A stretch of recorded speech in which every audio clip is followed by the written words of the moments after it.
Hello again, and welcome into Inside LAFC podcast live every Monday, 12:30 Pacific time on LAFC YouTube and LAFC Facebook, breaking down the games from the weekend, getting you ready for what lies ahead. And you're in very good hands. I am Max Bretos, as always, joined by Benny Feilhaber. Benny, how was your weekend? Hope you got some time to spend with the moms in your life. Oh, I got to spend time with the mom of my kids, but unfortunately not my own mom. I'll see my mom in a couple of weeks once the kids are out during summer vacation. I always tell that to the moms. It's like, look, Mother's Day, it's a hard deadline. Do what you can, but if you can explain to them, we will make our own Mother's Day down the road. Do it by all means. I think they will appreciate that. They will. Maybe they not. will, and we appreciate them. That's the most important. We have a lot to discuss. We'll break down everything from the Vancouver Whitecaps game Sunday, part of Sunday Night Soccer, and a very busy week. First MLS midweek round of the season coming up, and a pretty big game coming up on the weekend, as you will know, for LA bragging rights. Okay. Oh, yeah, we've got a little bit. Got some interesting data to report. Big week ahead of us. Yes, we got to give it equal balance. We also want to tell you whether you want to see the Whitecaps game again, or if you want to see it for the first time. If you're a new fan joining us, we appreciate it. We want the new fans. We want people to get excited about LAFC and Major League Soccer. You can see the re-air 5:30 on Fox 11 Plus, formerly Channel 13. Everyone has that channel, so just put it on and watch. Preceded by LAFC Weekly at 5 o'clock. So you have a 3-hour window on Fox 11 Plus every Tuesday. And the Seattle game will re-air on Friday. So check your local listings with regards to that. So a lot of LAFC programming locally. Make sure you get Apple TV as well for MLS Season Pass to see the games live. We we interact with you guys. So get into the comment section.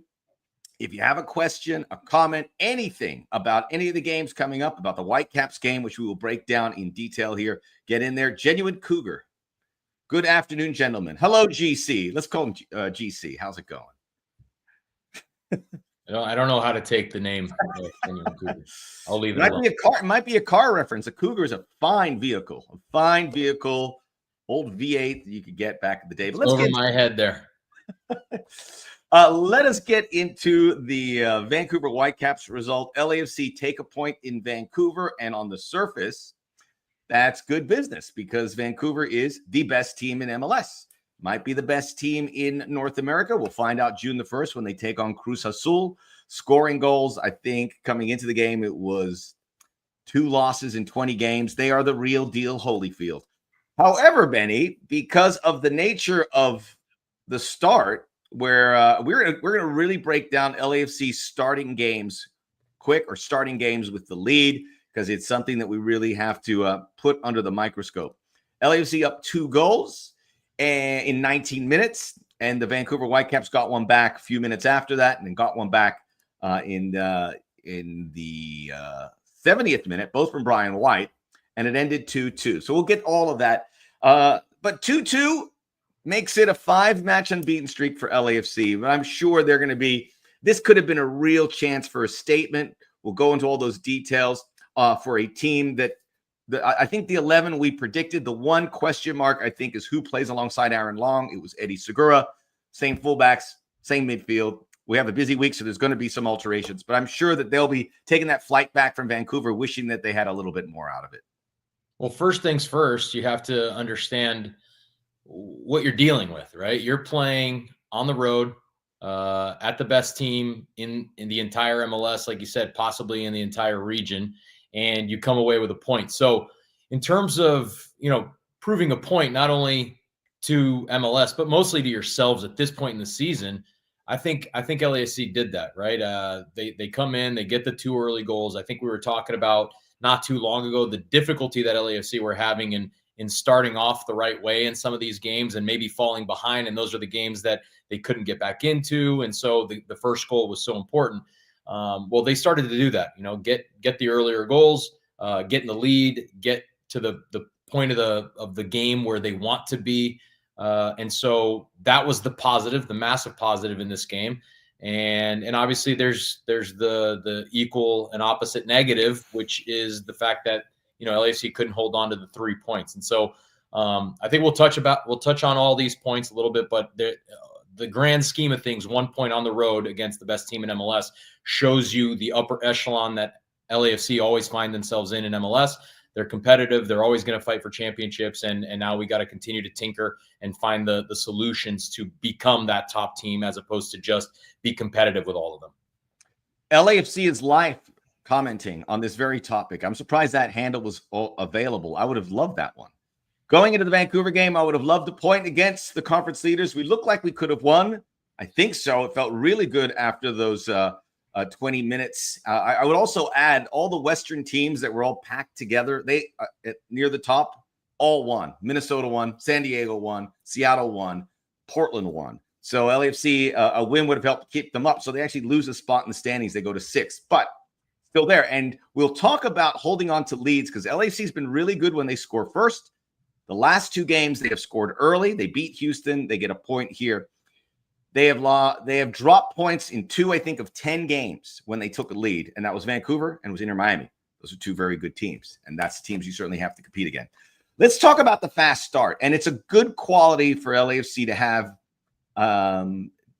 both goals coming off set pieces, the rare throw-in set piece, which I'm seeing more often. Sergi Palencia with a howitzer, couple headers. Mark Delgado gets that ball in. That was, before you could settle in, 8 minutes in. And then the penalty won by Ryan Hollingshead. Ryan Hollingshead involved in both goals. He's fantastic. He was really good again. And Denis Bouanga, who missed a penalty against St. Louis, converts it here. What did you see from the black and gold and how they were able to dictate things, get their foot on the pedal, and not only get a lead, but get a 2-goal lead? So what was really interesting about this game is you go into it, and I think this is normal in any league where the top team is not going to change in any way, adapt to playing against another team. They're going to play their style. However, we talked about the 3v3 in the middle of the field. Well, Vancouver decided to put Pedro Vite as a right winger in this game and brought JC Ngando in the middle. And so that looked a little bit different. I think that that ended up benefiting LAFC big time. One of the things that LAFC quite clearly worked on throughout the week of training, preparing for Vancouver, is not letting them break the lines, because they're very good with those 3, finding those little gaps. The defensive, really the midfield line, including the wingers, were very compact, and everything was either going long or to the outside. And then we were getting good pressure on those players on the outside of the field. And so they really had no problems to deal with in the first half. And conversely, I think Vancouver could have done something a little bit more dangerous, but because they moved Pedro Vite into that pocket, what happened was Pedro Vite wasn't as important in their build out, and he got kind of lost in the mix. And what that in turn what allowed LAFC to do was not only attack with Denis Bouanga on the left, but Ryan Hollingshead. Ryan Hollingshead hardly had to do any defensive work in the first half because of how they played. And so there was just an overload on the left side, and LAFC took advantage of that. Obviously, the first goal comes off of the long throw-in, but the penalty comes from Hollingshead overlapping, which we've talked ad nauseum here on this show about the ability for those guys on the outside back position to get overlapping runs into the attacking third. And obviously he's able to do that. Bouanga feeds him a good ball, and he draws the penalty. And so I thought the first half was very, very good. And I think the only little blemish, and it's not just the goal, but it's the idea behind the goal, which is, if you're going to be an attacking team if you're going to be a defensive team that wants to attack off counterattacking moments and allow the other team to have as much possession as we did, you have got to be better on set pieces. And we've talked about that in the past. And I will say, to me, the biggest point of concern with the set pieces is Lloris, because Lloris has looked a little bit unsteady of when to come out and get the ball, when to stay back in his goal. And the goal, look, no one's saving that ball, right? Once Brian White heads that ball and the ball hits off both posts and goes in and whatever, no one's saving that ball. But the fact still remains that Lloris was out of position. He comes out about 5 yards and gets stuck in between, and obviously the header goes beyond him. But there's a couple of those, one very similar a little bit later where he gets a clean header, Lloris makes a save, another one where we clear it out for a header or for a corner where Lloris comes out and misses it. And so I think those are the things that you got to kind of clean up if you're going to be the type of team that it looks like LAFC are going to be. So very, very good first half, very, very good start to the game. A little bit unexpected what we saw from the Whitecaps, but at the end of the day, I think LAFC looked more prepared for this game off the set than Vancouver did. Something I have to remind you all, so pay attention. We need your help. We need you to like and subscribe to the podcast. So if you haven't done it, like it, hit that like button, smash it, hit it. I'll give you a second. And if you haven't subscribed to LAFC YouTube or LAFC Facebook, you probably have. But if you haven't, please subscribe. Tell your friends to subscribe and tell us to join us here every 12:30 Pacific time on LAFC YouTube and Facebook. I'll give you a second. All right. Thank you very much. We love your support. We love being here with you every day. I'm speaking on Benny's. Benny just waxed poetic about you. When we end the podcast, he's going on and on. Just something I wanted to touch on because what Hugo Lloris was, we've seen it a couple times this season, but there was a lot of free kicks conceded. Denis Bouanga was a pretty soft free kick with Sebastian Berhalter, who's become one of the big stars of MLS. Great ball. Brian White, who, is an MVP candidate. I mean, they have so many good players. He scored twice. So while I think Hugo Lloris could be on the hook for not being the best position, and certainly you hope that could have been headed away by one of the defenders. It was a great free kick. I think LAFC have to work on not giving away those fouls. They gave a lot.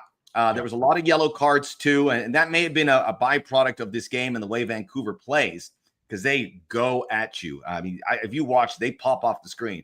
And it might cost them at some point the way they keep going and going. And, that kind of played into LAFC's game plan to see if they could catch them. And late in the game, they had those opportunities. So let's go to some of the comments really quick because please, this is your show too. If you have a question or a comment, I'll go through them. Henry goes, Dolo should have subbed out Delgado and Ordaz sooner. Delgado was gassed around the 60th minute. Second time Delgado has been pulled. As they're getting Frankie Amaya more and more into it. I think that's part of it. I think we'll see some movement in that midfield. What do you think, Benny? No, I thought Mark Delgado's, he scored, but I thought this was the worst game that he had all year. Now, having said that, I don't think he played terribly. I think that his score is so high, right? This is the worst game you're going to see from a Mark Delgado is this. I didn't think he was sharp in possession. I thought he got caught from behind from a few guys that you mentioned from the opposite side, a Kubas, a Berhalter. They looked a little bit quicker in their movements. He wasn't clean with the ball. He wasn't as emphatic with some of his tackling. I just thought he looked tired to me a little bit, and it probably comes at a perfect time. This midweek game, I would be shocked if we see Mark Delgado starting in this game. Probably Frankie Amaya gets his first start against Seattle. But yeah, I do, and I think Nathan Ordaz as well. Didn't think I saw the best from him this game either. His runs were a little bit, I didn't think it was the right runs. His movement was still there. He was still making movements, but not necessarily the right runs all the time. Again, you're playing against the best team in the league, and so they can limit the positive things that LAFC does and any individual does. And so I do think that Nathan Ordaz was quiet for the most part. He still had his moments of, helping the team, but he wasn't, dynamic in any way. He wasn't dynamic in the box. He didn't make any runs that he got to the end of, any services and whatnot. So I tend to agree with that comment. It could have been useful, maybe some earlier subs to try and get some fresher legs in there. We will see. And there's some questions about the depth of LAFC. The Coug, as he wants to be called now. Are we really thrilled to see Under benched and Giroud missing while Martinez, and he says a 21-year-old and 19-year-old, he means Ordaz and Martinez, against the best team in LA in MLS? Someone responded to the Coug about it was Henry. Wait, where is it? Maybe 2 weeks ago, this was true, but with Club World Cup very close, this will help his resume for Europe. So I think people are talking about Giroud. We're going to see that rotation. You mentioned you'd be surprised if Mark Delgado starts. I think either Bobasi or Giroud comes in. We don't know. I mean, Giroud obviously is not getting the minutes, hasn't delivered the way everyone had hoped. But this is, before we jump to anything, this is a stretch where you have 5 games remaining. I think 4 or 5 games remaining here in the month of May.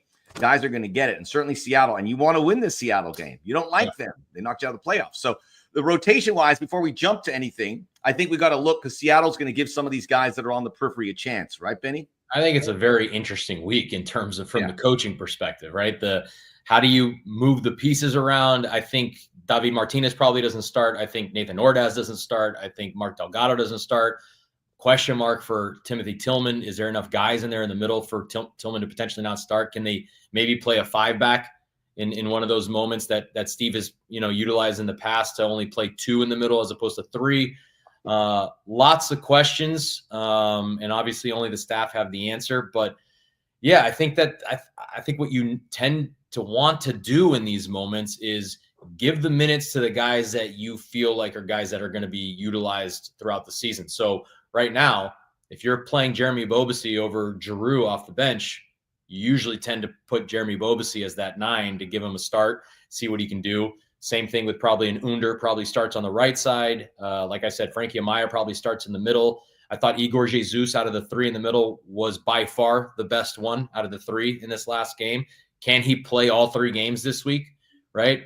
And then with the eye on Galaxy, which is without a doubt the worst team in the league right now, but it's LA Galaxy. So that almost, it's like I said, you can throw all that in the trash. They're the best or they're the worst team, and LAFC are one of the top teams. Like, it just doesn't matter when you play El Trafico. And so how does Steve balance the lineups in order to get 6 points? I mean, that's what he's after in this 2-game week. So it will be interesting to see who he throws out there.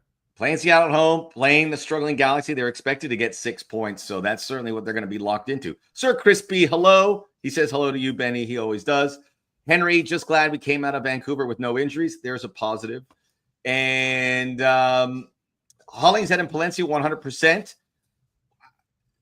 It'll be interesting if we see some rotation in the fullback spot this week. You would like to give those guys run, but I like what you said about the 3 center backs. Sebastian LAFC, only 8K till another piece of silverware. I believe he's talking about 100,000 subscribers on YouTube, right, Sebastian? So help us get to 100,000. 100K. That's our new campaign. We'll get back to more comments. Denny is back to ready, aim, fire, not overthinking it, not underthinking it. Seems like he is checking out the options, but it's not dragging him down. So let's talk about Denis Bouanga. 5 goals in 5 games. Hit that penalty. We're all holding our breath because he missed the last one. No way he was going to miss 2. Man, there was a lot. There was a lot good. He's confident, and there's still things for him to work on. There was a free kick in the second half, which clipped the top of the head of one of the defenders. It looked like it was coming down. I think Denny is going to be really excited to go after this week. Really excited about what lies on later in this Club World Cup qualifier. It's important with all these games, knowing that Denis Bouanga is going to play in all of them, that he is in good form. Well, we got the Denny that we all remember, right? We lost him for a little bit in the beginning of the season where he couldn't, get off the snide. And finally now he's scoring at will again. And we're seeing what he's capable of. And we talked about it last week, right? Is he a perfect player? No, but he is exceptional for LAFC and for MLS. And so we're lucky to have him. He's an incredible dribbler. You would never bet against him on any shot that he takes at any point in time, let alone a penalty, Max. So I was breathing easy. It's a souvenir when he misses one. So I don't think those will come too many times again, but he buries that one. He's a constant threat. He's very good on the counter-attacking moments in the game. And so, I think the part that I love about Denis Bouanga is what he offers when we get these leads, right? And this is one thing that I really want to touch on because I do think, and I think you mentioned it before we got on the air, that Cherundolo mentioned this. How do we become a better team from another team that's really good at repressing, right? And repressing means Vancouver has the ball, they lose it, and now they're very quick to basically get players around the ball and trying to win the ball back from LAFC at that moment. And so they are very good at that, right? They've been coached. You can tell that that's something that, Jesper Sorensen has talked to his team about, and he's very good at getting those guys surrounding the ball. It's similar to like a Columbus Crew, what they do as well. However, in the moments that you're able to break that initial repress, with 2 or 3 clean passes, you can only imagine the amount of space that LAFC would have on the counterattack in those moments. And so if you think about in the second half when the game was still 2-1, I felt like we didn't even try to really break out and try and score the third. And one thing that I always tell my players when I put the coaching hat on, right? Put the coaching hat on. Ready to go. I gotta wear it properly, or else I look like a goof. Flat brim like those bobbleheads. But and that brim, dude. Yeah, I have to. But it's just like it just sits here all day and ready for the show, and it just like straightens out again. But I'll have it better for next time, okay? But let me get my point. Element. Benny puts on his cap. My coaching cap. So coaching cap. There you go. You have to be able to find the brave. You got to be brave and the courageousness to try and play out of those moments. And so, sorry, I think I lost my train of thought. Where were we at, Max? We were talking about the playing out of those pressure moments and what Vancouver does to make that difficult. They were very good at that. I think that's first thing. So what can you tell your team? You tell your team at any point in time when you're defending or when you have the ball, what's the point of the game? It's to score. Right? It's a score. So you're not out there at a 2-1 with 45 minutes to go and you tell your team, hey, we want to defend and win the game 2-1 after 45 minutes. I think that's a very difficult way to go about it. So I think as a coach, you want to make sure that you let the players understand that your mentality as the coaching staff is, hey, we want to get a third goal. We don't want to just sit back. And so when you're defending, you're still thinking about how do we break out when we win this ball? How do we get into good spots? How do we make the first pass? And I'll picture it so that people can picture it. And I know people hate talking about the Galaxy, but last year the Galaxy was exceptional this because they have a guy like Ricky Puig that can break out. And so when you're defending deep, can you find that ball that breaks the pressure and now find the next pass that breaks the next pressure and now you're out, right? How can you have that mentality of wanting to get into the offensive third? And so until it was 2-2, I felt like LAFC weren't even thinking about that remotely. Once it got to 2-2, especially later in the game when it was like 10 minutes left and Vancouver was still pressing to try and win the game 3-2. They're the home team. They're in first place. They want to go for 3-2.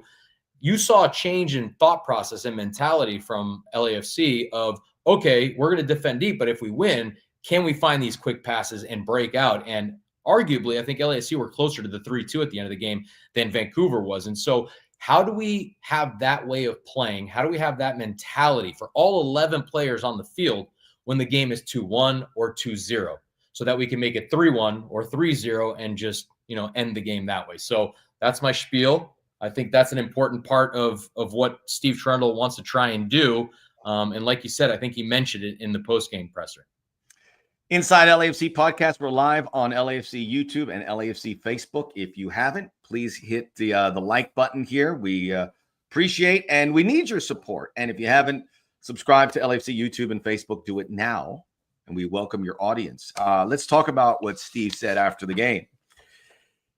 He was asked, being less about exactly what you talked about kind of playing back a bit defensively, bunkering down, whatever you want to call it. He goes, being less active with the ball. We were winning. So that's kind of what we did. And I think that gives you a light into what Steve Cherundolo wants to do. And you said it too. I mean, they had those chances and Vancouver is kamikaze going forward. I mean, it is overwhelming, but then you saw those spaces. I saw Ryan Halling said there was some times he started connecting with Bouanga and there was big wide open spaces. So in defense of Steve Cherundolo, those moments were there. And to me, let's talk about playing out of pressure, and you touched on it. I mean, this was the game. Yeah. If LAFC, who are a good transitional team, if they had the little better transition, say 10%, they win this game, in my estimation. They are good at transition. They were going to lean into that, Benny. It just wasn't. And you talked about the players not super sharp. It just wasn't there. But if it was a little smidge, LAFC wins this. Yeah, it wasn't clinical enough. And when you're being repressed by a team as kamikaze, as you stated, as Vancouver is, you have to be clinical. But if you are, then the rewards are great, right? You're going to have a massive opportunity on the other end with the space that they're giving to you in that sense of counterattacking. And so It wasn't clinical enough. The passes weren't precise enough. There were moments. I mean, I remember one at the back end of the game as well, where Tristan Blackman intercepted or kind of threw his body in the way of a potential pass that Denis Bouanga would have had him behind, but the pass was just a little bit late, and he was successful in breaking up the play. And so it was very kamikaze. I think that's the perfect way to describe it. And we just got to be a little bit cleaner. And look, it's not just the person with the ball. This is the biggest thing from the coaching perspective, is you have to allow all 11 players to understand we are trying to score the third goal when we're defending deep. That's what we're doing. We're defending not to not let them score. We are trying to get the third goal. And if they want to keep coming, what does that mean? It means that there is tons of space in behind where they are. And so in order for us to get there, you got to be able to combine. And we look at, I think it was the Houston game, if I remember correctly, that we scored that second goal late, right?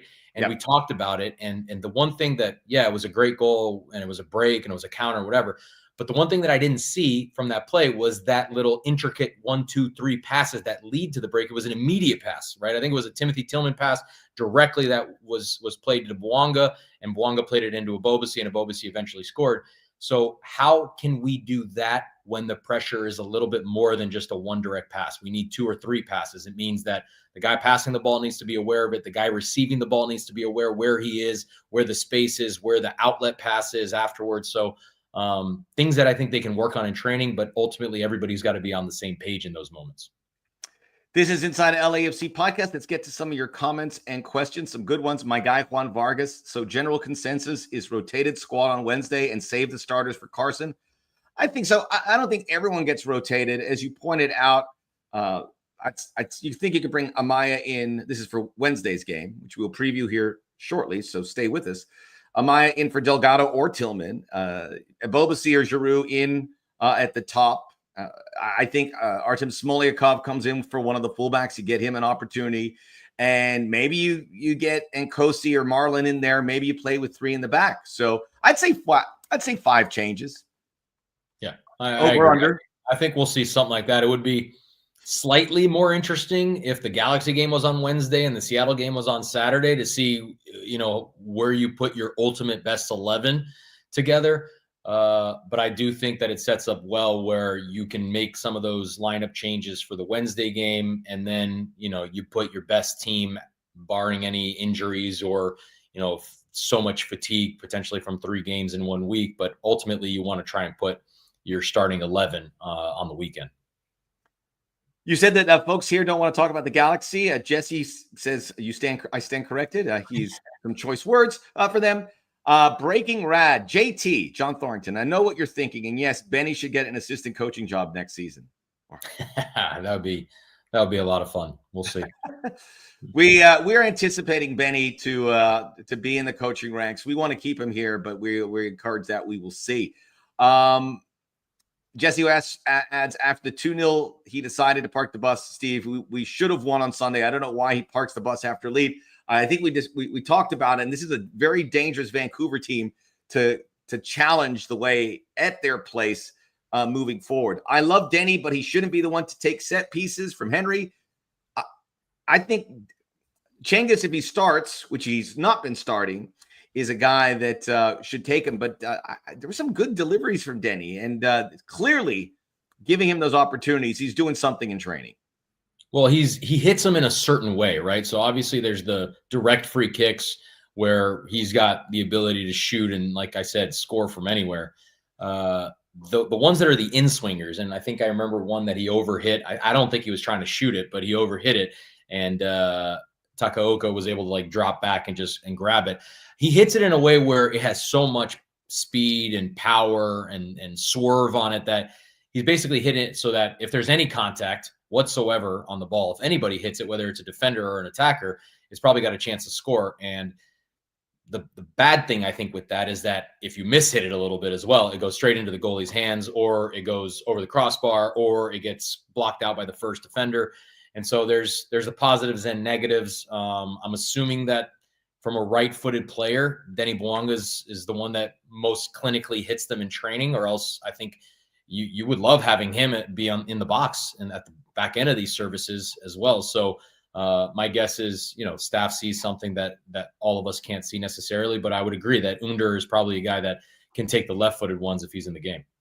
Someone saying Under was the game changer there. He is on loan till the summer, and there's a buyout. We don't know how that's going to work, but I think somebody mentioned extending the loan. I think that's a possibility. That's all within the range. If you bring Fenerbahce, his parent club, and LAFC to the table, maybe they could do it. I feel like if LAFC could be more dynamic like they were in the first 20 minutes of the Vancouver game, they'd easily be number one in the West. Let's pivot on that, and let's talk about closing out the result. And I want to, we said this off the air, and I want everyone to hear this because this is Benny. I'm just kind of paraphrasing what he said. We have to be aware that Vancouver is better than LAFC. Right now, as it stands, Vancouver is a better team all around in certain positions. Things have changed since last year. Things may change by the summer. Things may change by the time we get to the playoffs. But right now, Vancouver's better. LAFC is probably down a few rungs. So, I saw a lot of people on social media too, and they're like, we've seen this from LAFC. What's going on? I'm like, they aren't personnel-wise already at that level of Vancouver and maybe a couple other MLS teams. They may get there, but I think we have to have a realization here about where they stand. I think you're spot on. It was your idea, Benny. I'm taking your thing. But look, and yes, it's fact. It's not an opinion right now, right? Vancouver has time and time again shown that they are the best team in MLS. They've not only are at the top of the league table, they're in the finals of CONCACAF Champions Cup. That is, I feel like it's unprecedented. I might be wrong. I don't know if Toronto was there one time. I can't really remember back in the day, but a team that was at the top of the league table and in the finals. Maybe Columbus. I don't know. Columbus was there last year. Toronto, I think, was 2018. I think they were up there too.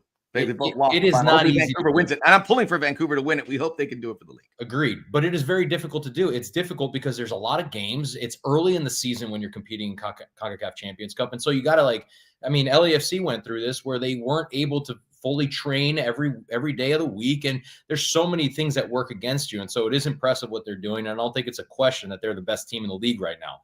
Having said that, I think LAFC are in the upper echelon of the league, right? I don't even know if a couple rungs down. I think they're just right there, right? Vancouver's here, and then everybody else is right here that are competitive, that they can win MLS.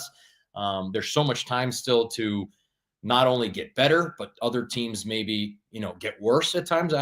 Look, who knows what Vancouver looks like in 4 or 5 months from now.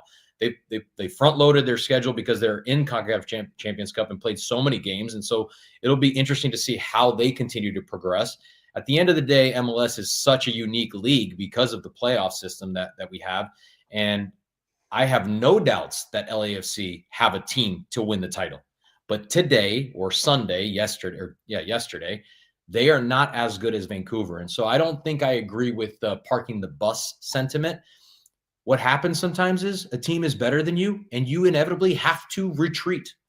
That just happens. You can't, you go and push out, you get broken down, and now you get behind the ball, and now they keep the ball. And so the one thing that I can say about this game is I don't remember them having great chances. I don't remember them having great chances. They had the goal off the set piece. The Whitecaps. Whitecaps. Yeah. Sorry. They had the goal off the set piece off of, Brian White's goal. Brian White scored the second one off a deflected ball Brian White has incredible movement in the box, and that's how he scores the second one. First he goes for the initial header. It gets deflected over his head, and then he continues his run. Eddie Segura is almost like touching distance from him, but he just can't, it's like a wide receiver. You're going to run the route. Now the cornerback is going to make the movement, and, Brian White is there just for the tap-in. Even with the 2 goals that LAFC scored, I thought they had more big chances than Vancouver, right? And so I would say that the game ended up in a tie, which was probably a fair result. But if I had to pick one winner in terms of ultimate opportunities, LAFC was closer to winning this game than Vancouver was. So all in all, I think that the game was a really good sign for LAFC. There's so much time still to continue to improve. But yes, I think we have to understand as fans and as pundits and as the coaching staff and as players, right now, Vancouver is a better team, and LAFC was able to go into Vancouver, compete at a high level, get a point, almost come out with 3, And that's a pretty good place to be right now in the middle of the season. This is Inside LAFC podcast live on LAFC YouTube and Facebook. Ruben joining us again on his lunch break. Thank you for joining us, Ruben. If you joined us late, a reminder to like and subscribe us on YouTube and Facebook. Hit the like button. It helps us get the word out on the podcast. Lots of chances squandered, I'm hearing here. It's so many opportunities were not done. And I agree with you. When Vancouver scored in the 70th minute, my heart sank. I go, they're going to lose this game. And then there's 20 minutes. Vancouver really didn't do anything. And the 2-2 goal, there was that moment with Ryan Hollingshead was brought down. I looked at it like 4 or 5 times. I didn't think it was a foul. So a fair game for I didn't Vancouver. think so either. It was just a bang play, but he got his foot. So good officiating there. Unfortunately, I was hoping it was. LAFC outshot Vancouver 13-11, 7-5 on target. And we've talked about it. The best chance to win it fell for LAFC when Jeremy Abobasi and Takaoka somehow got his finger, and that thing crazy propelled over the crossbar. Could have gone anywhere. Right. And that's the way it goes. But they had 2 chances there, and there was the header too. So LAFC, if anyone was going to win this game late, it was LAFC. So when it comes, obviously work to be done on protecting the lead. Jonathan said he's worried about LAFC conceding leads. They've been good when they've taken the lead, except Inter Miami and here. And those are 2 really good teams. So there is work to be done, but generally they've been good protecting the lead. So protecting the fast start is one thing that they have to work on. But closing out the result, I thought I'd give them a passing grade. Should have got the winner. Well, I go back to what I said in the beginning of the podcast, where the last 10 minutes of the game is what I would have wanted to see the entire second half from LAFC, right? The ability to lock down defense. And sure, look, if you're going to defend deeper, there's going to be moments that you're going to give up some half chances. But what you can't do is not attack. And I think in the last 10 minutes, yes, Vancouver still probably had, 70% possession in the last 10 minutes of the game, and they were in our half. Having said that, we didn't give up too much, and we created some counterattacking moments to potentially get a third goal. If we had done that for the entire second half, I think we probably get that third goal that wins the game 3-2. And so that's what I think we need to see more of. And if you even go back to the Miami game that we went up, 1-0 Miami, ultimately we were up 2-0 in the aggregate. There were chances in that game for us to seal it, right? On the attacking side, not from the defensive side, from the attacking side, and get those goals. And I think that's the part that, I want to make sure that is relayed, to the team, to the players, to the fans, so that we can understand, okay, well, one way to do it is lockdown shot, but also getting that third goal, because ultimately we are so good on that counterattack. We got to be able to get the ball into those areas of the field, even when we are parking the bus or defending a little bit deeper. You don't like that expression, do you? It's like, sometimes it can be. Parking the bus for me is more last 5 minutes of the game. Yeah. You're up a goal in the playoffs. Let's another defender. Everything. You can't do it for the whole half. And that's not what LAFC did. I mean, they were waiting. They were ready to pounce. That was a good transitional team. So let's get into the preview. We don't want to. We want to talk a little bit about. And again, so many great games for LAFC that we're really spoiled. I mean, they got to win these games. You want to see them, but there's teams that envy LAFC, and we'd like to let's talk about it. As they should. Yeah, Seattle is Seattle. I want to say one thing about the Sounders. That's Wednesday. We expect a rotated team. Seattle's going to have a rotated team. They have the same schedule, and they have Portland on the weekend. So big rivalry weekend. LAFC Galaxy, Portland, Seattle. I do want to mention Sir Crispy said we would have won if Max was calling the game. That's not up to me, but I mean, that's accurate. Facts are facts. I've never been to Vancouver. I'm dying to get up there. It looks beautiful up there. One of these days. I don't know how. That's like the one city that's escaped. Seattle, we'll talk about the Galaxy. Quickly about Seattle. I was looking closely as we preview that game, and that is going to be there's some interesting developments. They're playing very well. LAFC was unbeaten in 10 games against them. So they have done really well transition-wise. The one that got away was the playoff game where LAFC had like 30 shots.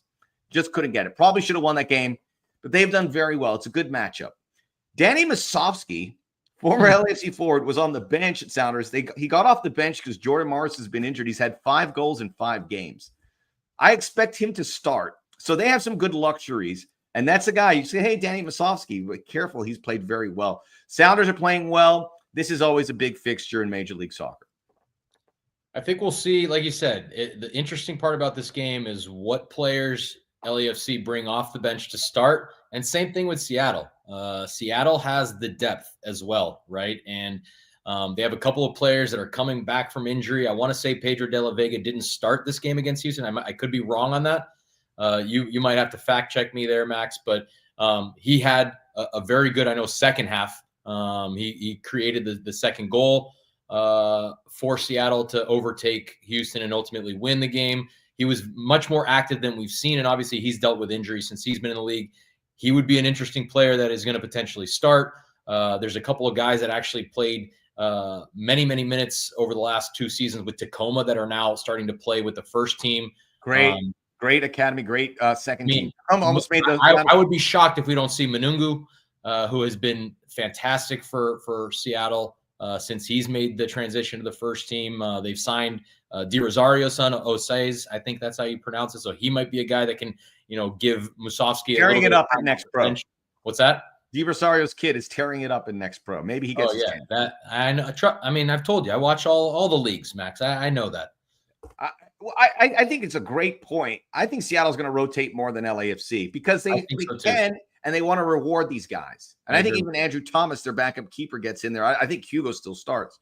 And Portland is we both know what's on tap. Yeah, well, Portland for them is like Galaxy for us. So yeah, they're going to be prepped for that game and ultimately want to put their starting 11 on the weekend. But having said that, it will be very interesting to see what players come off the bench from each team to start this game on Wednesday, and kind of what the chemistry is, right, with the changes and who plays better with those changes. I do think that it's big that it's a home game for LAFC, and so they do have they're going to be on the front foot from that perspective, and I would expect 3 points, but again, it'll be a very interesting to see and kind of test the depth of each team.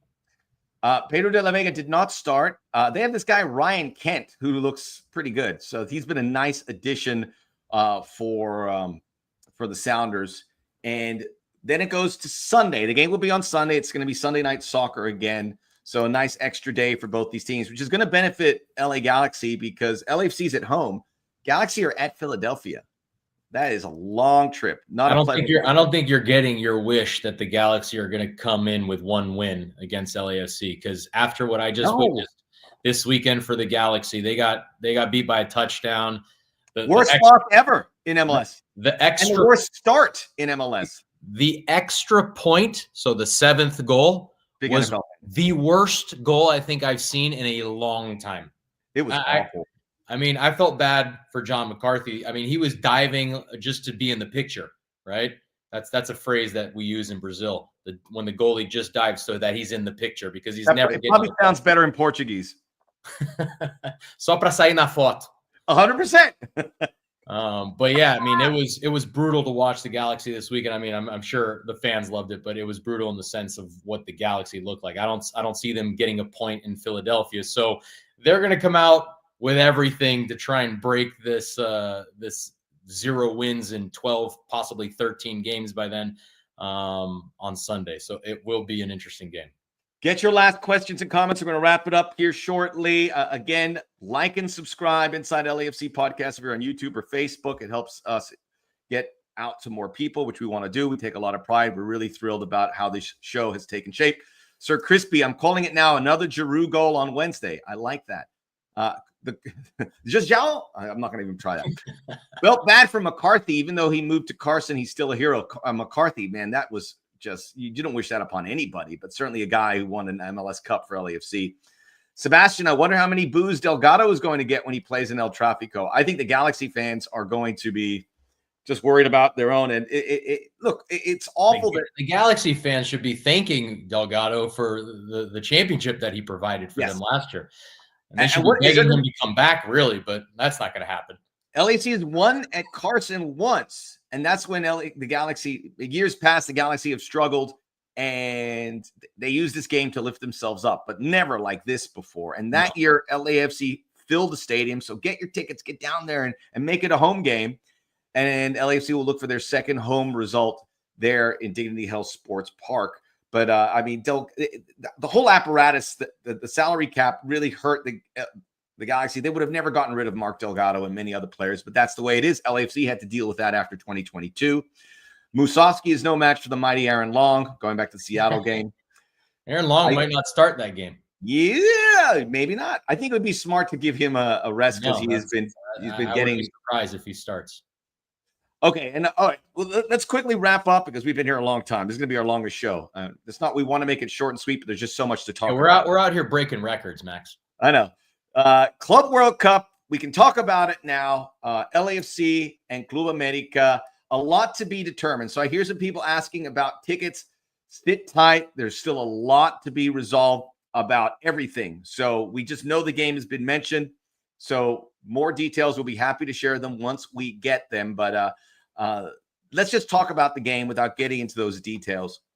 I want to say it's a great time for MLS because Vancouver has a big game against CONCACAF Champions Cup against Cruz Azul and Matty Bogusz. They earned that spot. LAFC playing Club America, they earned this. They earned this by finishing the runner-up. I spoke to Sergi Palencia at training last week, and he said, we should be in automatically because it makes sense. If the winner of the Leon doesn't go in, the runner-up. And I go, you're right. But I'm glad there's a playoff. And it makes sense. Because I need to meet Sergi Palencia, man. I think I'd like this guy. He's the man. He's just a lovely, lovely human being. And until he's on the field, you could see him. He would get under people's skin. Oh, yeah. So I will say this, because we'll talk more about this in future shows. LAFC has a real shot here. LAFC have performed well against Liga MX teams, and Club America has been excellent. They're in the midst of their Liga MX playoffs, and I wonder how much that takes a toll on them. And I also wonder if they're as good as they have been just 6 months ago, because it's hard to keep that standard. Yes and no, because I would just want to. I think both these teams, LAFC and America, are going to put everything into this. This is a massive competition that's never been had before. There's tons of prize money, but more so than that, it's the ability to compete against the top teams in the world, right? It's literally a World Cup for club teams. And so you have the Club World Cup before, where it's just the Champions League winner, the CONCACAF Champions Cup winner, Copa Libertadores, and then the Asian Champions League Cup winner or whatever. And so there's usually 4 or 6 teams max. This is 32 teams. It's unprecedented. It's going to be unbelievable. I've told you before, my team from Brazil, right, that I've loved since I was born, Botafogo, is in it, and my dad's going to be able to go watch them play and everything. And so it is a big, big deal. I think both these teams are going to do everything they can to make it there. And so this one-off game is going to be everything. I think that Club America being in the playoffs, they're probably at a different point of their season. It's going to be really interesting to see which team gets the advantage, right? Of, putting too much into the Liga MX playoffs versus maybe they're already at a higher level of, rhythm and cohesion of their team and where LAFC is in all this. And so I think it'll be a fascinating watch. Obviously, LAFC getting into the Club World Cup would be awesome. And we're going to have to root big time in that game for LAFC to beat a very, very good America team. It's going to be busy heading into that game. They have the 2 games this week. LAFC is at Montreal. That's a challenging trip, even though Montreal, who did win their first game, that'll be next Saturday, May the 24th. Then Sporting, and then potentially the date for Club America. Ruben mentioned it's a ton of money, and they're talking the richest game in North American history, which it will be, saying $10 million. And if you can win a game in the Club World Cup, you get another $2 million or something. It gets capped. I also want to say, if LAFC qualifies, you would have 3 MLS teams in the 32, which is more than any other league, with the exception of Brazil. And I know you're a Botafogo guy, but if LAFC makes it, they would get Chelsea, Flamengo, and Esperance of Tunis of Tunisia. Flamengo is the best team in Brazil right now. So and the most popular, right? Definitely most popular. Them and Corinthians are the 2 top ones. Corinthians? Don't you mean Corinthians? Corinthians. I say it so that all the American fans can understand what I'm saying here. Yeah, Flamengo is the best team in the league right now. Palmeiras, I think, is at the top, but they're not as good as Flamengo. So. Well, real quickly before we go, I think Club World Cup is going to be a success because the South American team. So if LAFC makes it and they get Flamengo wherever they play somewhere on the East Coast, it's going to be packed, red and black. Yeah. Boca Juniors is going to travel. River Plate, Botafogo, Palmeiras, all those teams are going to travel in huge numbers, and that is what's going to make the Club World Cup a success. It will be much, much fun. I can't wait. Ooh. And then you get an eye that Chelsea gets to see. Well, we won't get ahead of ourselves. We'll talk about that if and when they make it. Great to be with you guys. It's on record, the longest show, but we appreciate your reaction. Again, like and subscribe the podcast. Hit that like button. Subscribe if you haven't. Tell your friend to join us every Monday, 12:30 Pacific time on YouTube and Facebook. We'll see you next Monday there, Benny. Bring your hat. Let's do it. See you, everybody.